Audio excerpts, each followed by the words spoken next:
हर बदलता चेहरा अपने साथ घटी घटना का आईना होता है। हर चेहरा अपने आप में एक खबर है। हर चेहरा कुछ कहता है। हम चेहरों की भाषा पढ़ना जानते हैं, समझते हैं चेहरों की हकीकत, तभी दिखाते हैं हर वो खबर जो आपके सरोकार की होती है। आगरा में थाना अछनेरा क्षेत्र के गांव मऊर में हर्ष ढाबा पर नकली शराब तैयार की जा रही थी। पुलिस ने छापा मारकर 2 लोगों को पकड़ लिया। वहीं ढाबा संचालक मौके से फरार हो गया। पुलिस उसकी तलाश कर रही है। सीओ अछनेरा ने बताया कि मुखबिर की सूचना पर मऊर में हर्ष ढाबे पर छापा मारा गया था। पुलिस को देखकर ढाबा संचालक सहदेव शर्मा मौके से फरार हो गया। ढाबे में नकली शराब तैयार की जा रही थी। मौके पर 2 कर्मचारी मिले हैं। उनकी निशानदेही पर ढाबे से 100 पेटी नकली देसी शराब बरामद की गई। इसके अलावा 500 पेटी शराब बनाने के लिए लाया गया 6 ड्रम केमिकल और उपकरण बरामद कर लिए गए। मौके से एक पिकअप और एक बाइक मिली है।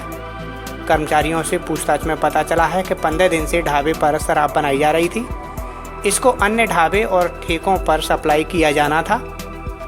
देखिए, आप जैसे पता है आपको, ये थाना अछनेरा चौकी करावली का क्षेत्र है। यहाँ मऊर के पास एक हर्ष ढाबा है जिसे आप देख रहे हैं। अब पीछे एक फैक्ट्री, शराब फैक्ट्री पकड़ी है हमारी पुलिस ने। ये यहाँ पर बड़ी मात्रा में 100 पेटी शराब बनी हुई पकड़ी है और 500 पेटी से ज़्यादा की क्षमता का केमिकल हमने पकड़ा है। और इसके और भी सामग्री थी, मशीनें थी, सारी वो जब्त की हैं पुलिस ने। और 2 व्यक्ति मौके से पकड़े गए और भी दबिश दे रहे हैं। और ये ढाबों में सप्लाई करता था और कई ऐसा पता चला ठेकों में भी सप्लाई करता था। तो हमारी 3 टीमें गठित की गई हैं जो ठेकों और सब जगह चेक करने गई हैं। उत्तर प्रदेश के आगरा जिले में 5 दिन में पुलिस ने मुठभेड़ में 4 बदमाशों को मार गिराया। इनमें 2 बदमाश मणप्पुरम गोल्ड डकैती कांड के आरोपी थे, जबकि 2 बदमाशों ने शहर के एक वरिष्ठ डॉक्टर का अपहरण किया था। इन्हें बुधवार रात को मुठभेड़ में ढेर कर दिया गया। मारे गए बदमाशों में डॉक्टर अपहरण कांड का मुख्य आरोपी बदन सिंह और उसका साथी था। बदन सिंह पर 1 लाख रुपए का इनाम घोषित था। आगरा में ताबड़तोड़ हुए इनकाउंटर से बदमाशों में दहशत है। इससे बदमाश अब हाथ जोड़कर अपनी जान की भीख मांग रहे हैं। इसकी वानगी गुरुवार दोपहर को देखने मिली, जब डॉक्टर अपहरण कांड में वांछित एक बदमाश हाथ जोड़कर थाने पहुंचा और आत्मसमर्पण कर दिया। सर, मेरा नाम भोला है, पिताजी का नाम दूजा खान है, मेरा गांव सायगापुरा है। सर, डॉक्टर साहब का अपहरण किया था मैंने अपने दोस्तों के साथ में। सर, मैं पुलिस के डर के मारे अपने आप को कानून के हवाले कर रहा हूँ। मैं अपनी गलती मांगता हूँ, कभी भी ऐसा काम नहीं करूँगा। सर, मुझे माफ़ किया जाए। 2 दिनों में 2 बदमाश आत्मसमर्पण कर चुके हैं। शहर के वरिष्ठ चिकित्सक डॉक्टर उमाकांत गुप्ता के अपहरण में एक बदमाश गुरुवार को हाथ जोड़कर थाने पहुंचा और उसने आत्मसमर्पण कर दिया और बोला कि मैं भोला ठाकुर हूं, मेरा गांव निवोरा में शाहपुरा है। मैंने अपने दोस्तों के साथ मिलकर डॉक्टर साहब का अपहरण किया था। पुलिस के डर से मैं खुद को कानून के हवाले कर रहा हूं। मैं अपनी गलती मानता हूं, कभी दोबारा ऐसा काम नहीं करूंगा। मुझे माफ कर दिया जाए। क्योंकि 1 लाख के इनामी बदमाश और उसके एक साथी के मुठभेड़ में मारे जाने की घटना से वह दहशत में आ गया था। मणप्पुरम गोल्ड लोन कंपनी की कमला नगर शाखा में डाका डालकर बदमाशों ने 15 किलो 500 ग्राम सोने के जेवरात और 6 लाख रुपए लूटने वाले शीटर नरेंद्र उर्फ लाला के साथी प्रभास शर्मा ने बुधवार दोपहर को थाना कमला नगर में आत्मसमर्पण कर दिया। वह अपने बचपन के दोस्त निर्दोष कुमार और मनीष पांडे के इनकाउंटर में मारे जाने के बाद से दहशत में था। मेरा नाम प्रभास शर्मा है, पिताजी का नाम सत्यप्रकाश शर्मा। मैं रसीदपुर कनेटा फिरोजाबाद का रहने वाला हूँ। सर, मणिपुरम जो लूट कांड था जिसमें मैं शामिल था, उसमें मैंने आत्मसमर्पण किया है पुलिस के डर और दबाव के कारण। अब आगे से ये गलती नहीं करूँगा। मैं इसके लिए क्षमा प्रार्थी हूँ। लखनऊ के कटौता चौराहे पर मऊ के मोहम्मदाबाद गोहाना के पूर्व ज्येष्ठ उप प्रमुख अजीत सिंह की हत्या के मुख्य आरोपियों में शुमार अखंड सिंह की 1 करोड़ 81 लाख की संपत्ति आजमगढ़ में जब्त कर ली गई। लखनऊ के कटौता चौराहे पर 6 जनवरी को अजीत सिंह की हत्या कर दी गई थी। इसमें माफिया ध्रुव कुमार उर्फ कुंडू सिंह के साथ अखंड प्रताप सिंह भी आरोपी था। आरोप है कि अजीत सिंह की हत्या के लिए उसने ही शूटरों का इंतजाम किया था। उसने जयराम से अकूत संपत्ति अर्जित की है। आजमगढ़ पुलिस के मुताबिक ऐसी ही लगभग 1,81 लाख से अधिक की संपत्तियां चिन्हित की गई थी, जिसे जिलाधिकारी ने 12 जुलाई को जब्त करने का आदेश दिया था। एसपी के आदेश पर तहसीलदार मेहरनगर और पुलिस टीम ने जमुआ व नदवा गांव स्थित अखंड प्रताप और उसकी पत्नी के नाम की 4 संपत्तियां जब्त कर ली। कुख्यात गैंगस्टर अखंड प्रताप सिंह और उसकी पत्नी वंदना सिंह के नाम की अपराध जगत से अर्जित संपत्ति की कुर्की के आदेश जिलाधिकारी महोदय द्वारा किए गए थे और इसकी जब्तीकरण की कार्रवाई कल राजस्व अधिकारीगण द्वारा और पुलिस के अधिकारियों द्वारा ग्राम नदवा और जमुआ में की गई। इस जब्त की गई कुल संपत्ति की कीमत लगभग 1,88 लाख है। बॉलीवुड अभिनेत्री शिल्पा शेट्टी के पति राज कुंद्रा अश्लील वीडियो बनाने और ऐप्स पर अपलोड करने के मामले में लगातार चर्चा में बने हुए हैं। हर पल उनसे जुड़ी नई खबरें सामने आ रही हैं। आपको बता दें कि शुक्रवार को राज कुंद्रा और उनके सहयोगी रेयान थोरपे को अदालत ने 27 जुलाई तक पुलिस हिरासत में रहने का आदेश दिया है। वहीं इससे पहले उन्होंने हाई कोर्ट के सामने मुंबई पुलिस की हिरासत को चुनौती दी थी। आपको बता दें कि राज कुंद्रा जब भायखला जेल से बाहर निकले तो उनकी तस्वीर खींचने के लिए भीड़ उमड़ पड़ी। वहीं राज उसी टी शर्ट में नजर आए जो उन्होंने पिछले हफ्ते पहनी हुई थी। हालांकि उनका चेहरा काले मास्क से ढका हुआ था। जब पुलिस अधिकारियों ने उन्हें कार में बिठाया तो राज कैमरे की ओर देखकर हाथ हिलाते और हाथ जोड़ते दिखाई दिए। राज कुंद्रा की पुलिस हिरासत बढ़ने के बाद क्राइम ब्रांच की टीम ने शिल्पा शेट्टी का बयान दर्ज किया। खबरों की माने तो पुलिस ये जांच कर रही है कि शिल्पा शेट्टी को उनके पति के अश्लील फिल्म कारोबार से संबंधित होने की जानकारी थी या नहीं। पुलिस की एक टीम उनके बंगले पर गई थी, जिसने वहां पर करीब 5 घंटे तक छानबीन की। इटावा के बड़पुरा इलाके में चंबल नदी पर बने खनन चेक पोस्ट पर विशेष ड्यूटी में तैनात एक दरोगा समेत 4 पुलिसकर्मियों को लाइन हाजिर कर दिया गया है। दरअसल पुलिसकर्मियों का रिश्वत लेने और फिर रिश्वत की रकम बांटने का वीडियो सामने आया है। वीडियो में पुलिसकर्मी उत्तर प्रदेश और मध्य प्रदेश की सीमा को जोड़ने वाले NH 92 पर ट्रक चालकों से रिश्वत ले रहे थे। बता दें कि ये ट्रक मध्य प्रदेश की ओर से आते हैं। इनमें बालू, मोरंग और गिट्टी लोड होती है। ज्यादातर ट्रक निर्धारित मात्रा से ज्यादा माल लोड करके लाते हैं। इन्हीं ओवरलोडेड ट्रकों को पास करने के लिए पुलिस वाले पैसे लेते हैं। इस रिश्वतखोरी के दौरान किसी ने इनका वीडियो बना लिया और वायरल कर दिया। वहीं मामला SSP तक जा पहुंचा तो उन्होंने जांच के बाद चारों पुलिसकर्मियों को लाइन हाजिर कर दिया है। सभी के खिलाफ ये कार्यवाही खनन से जुड़े हुए वाहनों से वसूली करने के कारण की गई है। बता दें कि ये सभी पुलिसकर्मी जनपद के अलग अलग थानों से विशेष ड्यूटी पर लगाए गए थे। बता दें कि ये कोई पहला मामला नहीं है जब UP-MP सीमा पर स्थित खनन चेक पोस्ट पर तैनात पुलिस वालों के खिलाफ कार्रवाई हुई हो। योगी सरकार में इस चेक पोस्ट पर तैनात करीब 100 पुलिसकर्मियों को न केवल निलंबित किया जा चुका है बल्कि दर्जनों जेल भी भेजे जा चुके हैं। बाराबंकी में देर रात एक भीषण सड़क हादसे से कोहराम मच गया। हादसा देवा थाना क्षेत्र में बदरुद्दीन गांव के पास हुआ। यहां तेज रफ्तार ट्रक ने ट्रैक्टर ट्रॉली को टक्कर मार दी। टक्कर इतनी भीषण थी कि ट्रक और ट्रॉली करीब 10 फीट गहरी खाई में जाकर पलट गए। इस भीषण हादसे में महिला समेत 4 लोगों की मौत हो गई, जबकि 1 दर्जन से ज्यादा लोग घायल हो गए। आपको बता दें कि ट्रॉली पर सवार सभी लोग गुरु पूर्णिमा पर्व पर मंदिर जा रहे थे। इस दौरान बदरुद्दीन गांव के पास ये हादसा हो गया। इस हादसे में ट्रक का ड्राइवर केबिन में बुरी तरह फंस गया। वहीं हादसे की सूचना मिलते ही पुलिस मौके पर पहुंची और JCB के सहारे उसे बाहर निकाला। साथ ही घायलों को अस्पताल में भर्ती करवाया गया।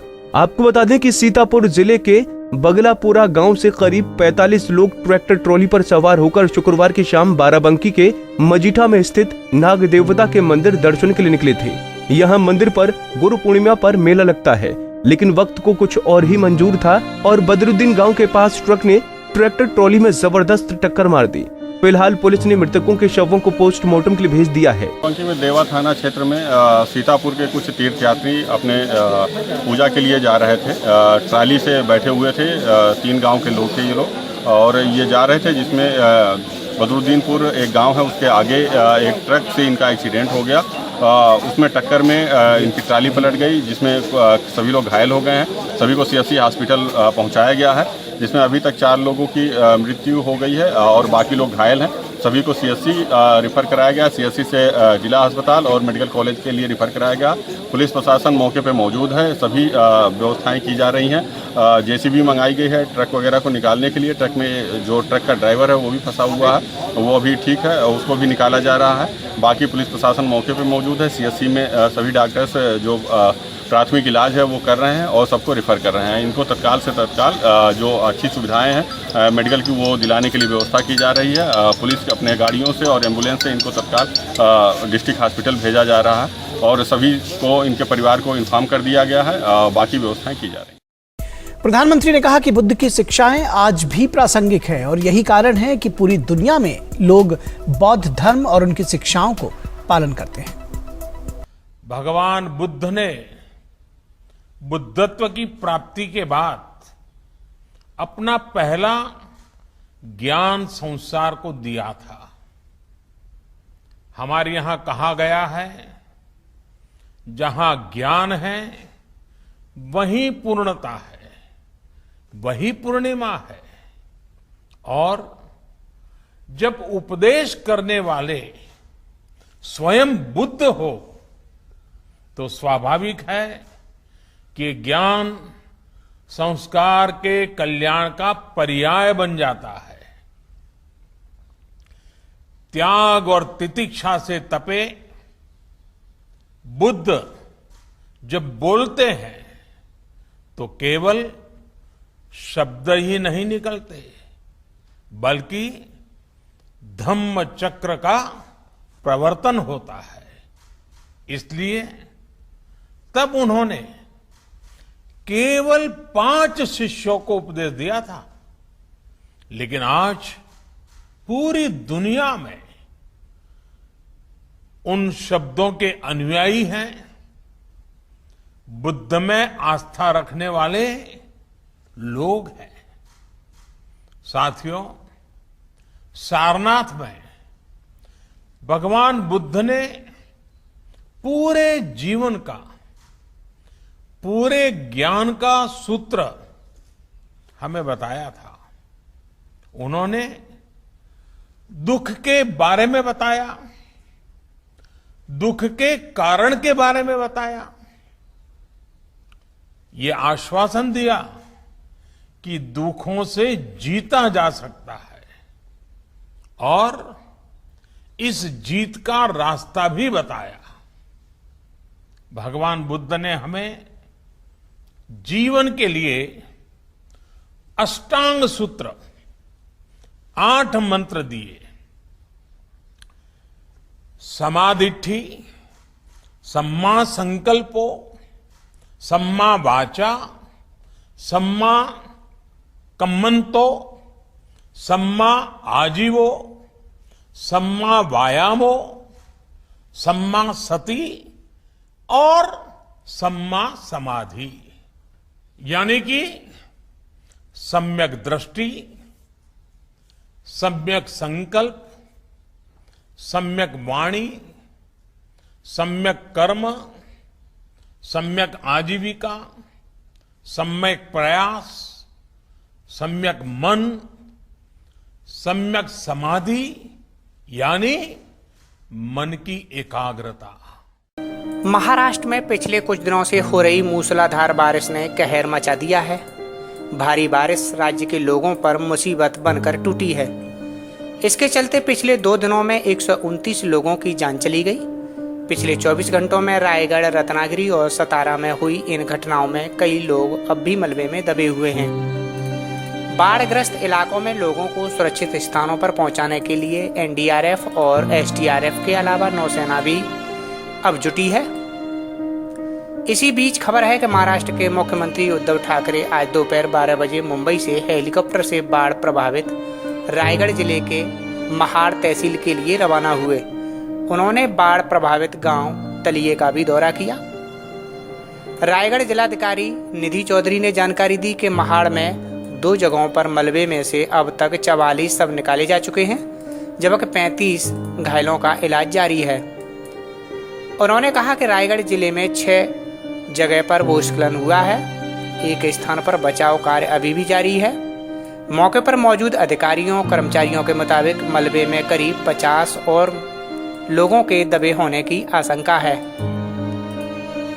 इधर महाराष्ट्र के राहत और पुनर्वास मंत्री ने कहा कि महाराष्ट्र में बारिश और मानसून से संबंधित अन्य घटनाओं के कारण शुक्रवार यानी कि 23 जुलाई की शाम तक 136 आकस्मिक मौतें हुई हैं। बता दें, बारिश से प्रभावित पुणे में पिछले 2 दिनों में 84,452 लोगों को सुरक्षित स्थानों पर पहुंचाया गया है। बाढ़ प्रभावित इलाकों में एनडीआरएफ की टीम युद्ध स्तर पर राहत और बचाव कार्य में जुटी है। कोल्हापुर में एनडीआरएफ की टीम ने लोगों को खाना वितरित किया। महाराष्ट्र के समुद्र तटीय कोंकण, रायगढ़ और पश्चिम महाराष्ट्र में पिछले दिनों मूसलाधार बारिश हो रही है। इसी क्षेत्र में स्थित प्रसिद्ध पर्यटन स्थल महाबलेश्वर में पिछले 3 दिनों में 1500 मिलीमीटर बारिश रिकॉर्ड की गई। भारी बारिश के कारण रत्नागिरी जिले के चिपलून शहर का बड़ा हिस्सा गुरुवार को जलमग्न था। शुक्रवार को चिपलून में जल स्तर कम होने के बाद वहां हुए नुकसान का मंजर दिखाई दिया। कई इलाकों में पहाड़ों पर भूस्खलन होने से 100 से अधिक लोगों को अपनी जान गंवानी पड़ी है। अश्लील फिल्में बनाने के मामले में फंसे अभिनेत्री शिल्पा शेट्टी के पति और बिजनेसमैन राज कुंद्रा का कानपुर कनेक्शन भी सामने आया है। राज कुंद्रा की कंपनी की कमाई का हिस्सा कानपुर में उनके 2 क्लाइंटों के खातों में आता था। बर्रा और कैंट स्थित बैंक में खुले खातों में दर्जनों बार लेनदेन के सबूत मिले हैं। शुक्रवार को मुंबई क्राइम ब्रांच के निर्देश पर ये खाते सीज कर दिए गए हैं। इन खातों में 2 करोड़ 38 लाख रुपए जमा हैं। मुंबई पुलिस ने अब तक राज कुंद्रा के 11 सहयोगियों के 18 बैंक खाते सीज किए हैं। इन खातों में 7 करोड़ 31 लाख रुपए जमा हैं। इनमें 2 नाम कानपुर के हैं, जिसमें एक हर्षिता श्रीवास्तव नाम की महिला तो दूसरा नाम नर्मदा श्रीवास्तव का है। हर्षिता का खाता बर्रा स्थित पंजाब नेशनल बैंक की शाखा में है। इस खाते में 2 करोड़ 32 लाख 45,222 रुपए जमा है। नर्मदा श्रीवास्तव का खाता कैंट स्थित भारतीय स्टेट बैंक में है। इस खाते में 5,59,151 रुपए जमा है। बैंक सूत्र बताते हैं कि दोपहर करीब 3 बजे सादे कपड़ों में कुछ लोग शाखा में आए थे। बेहद ही गोपनीय तरीके से करीब 1 घंटे शाखा प्रबंधकों के साथ वार्ता की। इसके बाद इनके खाते सीज कर दिए गए। हालांकि बैंक ने इनकी आधिकारिक पुष्टि नहीं की है। सूत्र बताते हैं कि राज कुंद्रा की कंपनियों का पैसा इनके खातों में ट्रांसफर होता था। मुंबई पुलिस अब इस बात की जांच कर रही है कि मुंबई से दूर कानपुर के बर्रा और कैंट क्षेत्र के बैंकों में खाते खुलवाने का आखिर क्या मकसद था। ये राज कुंद्रा के पॉर्न ऐप हॉट शॉट्स के सब्सक्राइबर बढ़वाते थे या फिर मॉडलिंग के नाम पर पॉर्न फिल्मों में काम करवाने के लिए लड़कियों को फंसाने का काम करते थे। अब तक की जांच में पता चला है कि ऐप मेंटेनेंस के नाम पर करोड़ों रुपयों का लेन देन लंदन की कंपनी कैनरिंग से राज कुंद्रा के इन्हीं सहयोगियों के खातों में किया गया। सेल कंपनियों में भी पैसा घुमाया जाता था, जो कि बाद में राज कुंद्रा के खातों में ही पहुंच जाता था। प्यार को पाने के लिए अपने ही परिवार के 7 लोगों को बेरहमी से मौत के घाट उतारने वाली शबनम की फांसी टल सकती है। वजह है एक खत जो हाईकोर्ट के वकील सहर नकवी ने राज्यपाल आनंदीबेन पटेल को भेजा है। वकील ने शबनम की फांसी की सजा को टालने और उसे उम्र कैद में बदलने का आग्रह किया है। वकील का कहना है कि आजाद भारत में आज तक किसी महिला को सूली पर नहीं लटकाया गया है। अगर ऐसा हुआ तो इससे भारत की महिलाओं की छवि भी खराब होगी, क्योंकि इस देश में महिलाओं को देवी की तरह पूजने और सम्मान देने की परंपरा है। खत में लिखा है कि शबनम के अपराध या उसकी सजा को लेकर कोई सवाल खड़ा नहीं किया जा रहा है, बल्कि उसकी फांसी की सजा सिर्फ उम्र कैद में तब्दील कर दी जाए, क्योंकि उसे फांसी देने से जेल में जन्मे उसके इकलौते बेटे ताज और बिट्टू का भविष्य खराब हो सकता है। इसके बाद राज्यपाल ने तत्परता दिखाते हुए कारागार विभाग से इस पूरे मामले में फैसला लेने का निर्देश दिया है। उधर राज्यपाल की कार्रवाई के बाद सहर नकवी ने कहा कि वो जल्द ही कारागार विभाग के प्रमुख सचिव को फाइल सौंपकर उनके यहाँ अपनी मांग को लेकर जोरदार पैरवी करेंगी। बता दें, अप्रैल 2008 में अमरोहा के 52 खेड़ी में शबनम ने अपने प्रेमी सलीम के साथ मिलकर अपने ही परिवार के 7 लोगों की बेरहमी से हत्या कर दी थी। मामले के खुलासे के बाद सेशन कोर्ट से लेकर सुप्रीम कोर्ट तक ने शबनम और सलीम को फांसी की सजा सुनाई थी।